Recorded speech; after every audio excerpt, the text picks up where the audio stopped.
Leencoo baay'ee qabnaa, leencoo guddinaa ta'e kuni.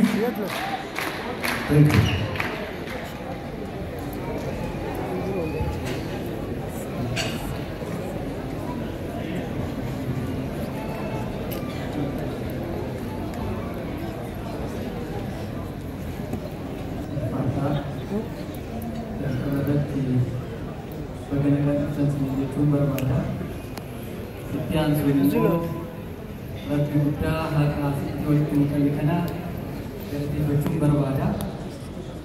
Har'a ani kanan as dhaabbadhee fi baay'ee hibboon isin jedhamuufi hibboon albama kiyya keessa waan jiruuf hin beektu jedhee yaadaa hin dhageessu. Kanaafiyyuu har'a kanan as dhaabbadhee fi namoota ana waliin albamni kun bareedee miidhagee isin jira ga'e kana nafaana dadhabanii galateeffachuuf as dhaabadhee jalqaba irratti maatii kiyyaa, abbaa kiyyaa, harmee kiyyaa na fuuldura jiran kana galateeffachuufan as dhaabadhee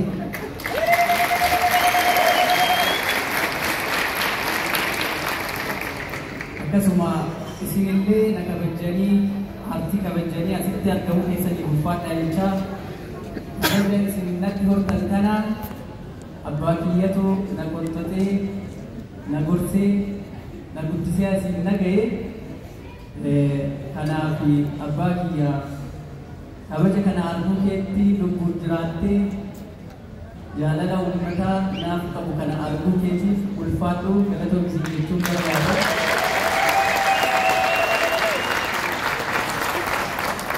Akkasuma galma kana keessa beektota hedduutu jira.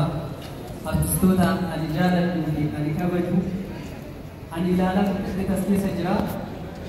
Isinis galatoomaa ulfaadhaa jechuun barbaada. Itti aansuun albamni kun bareedee miidhagee akka isin bira ga'u kan galgalaa fi ganama itti ifaajaa ture qindeessota muuziqaa Anteenaa Tafarree Abbuus Istiidiyoo nama hundi keenya jaalannu nama namummaan isaatiin hin gorre hin boonne Abbuu teekee ulfaadhu yoo xiqqaate albama kana keessatti gahee guddaa kan fudhatee fi hojiiwwan torbaawwan kan hojjete isaa. Itti aansuun immoo Efreem Birqinee Urgaa atillee ulfaadhu. Akkasuma Latii Olii daa'ima xiqqaa hojii guddaa hojjechaa jiru. Akkasuma Iyyoob Baalchaa atillee teekkisii jechuun barbaada.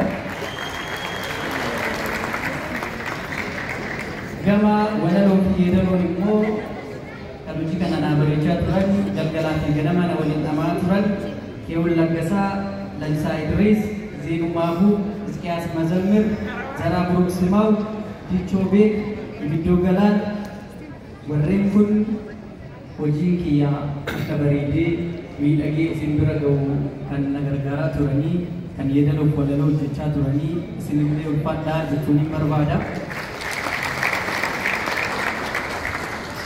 Namoota hojii irratti wal fakkaatan sadii Girmaa Tashoomaa, Keewul Laggasaa, Lalisaa Idriis keessumattuu hojii irratti wal fakkaatu. Maaliif hojii tokko barreessanii qofa sitti kennan istiidiyoo taa'aniitu akka itti galtee akka itti hojjettee akka itti bareedu waan godhaniif jarreen kun hojii irratti jarreen sadan kana adda dureedhaan ta'e jechuun barbaada.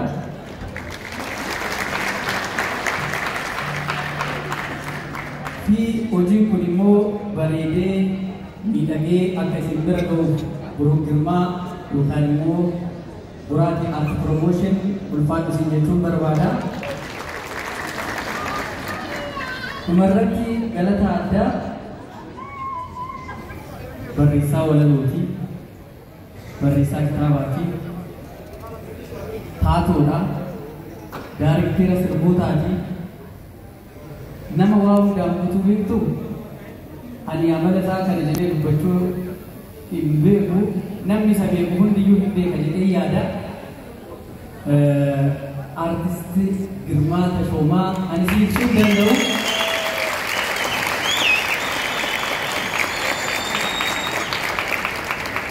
nama kana namni hundiyyuu beeka keessattuu artistoonni Adaamaa jirtan ni beektu jedhee yaada. Hojii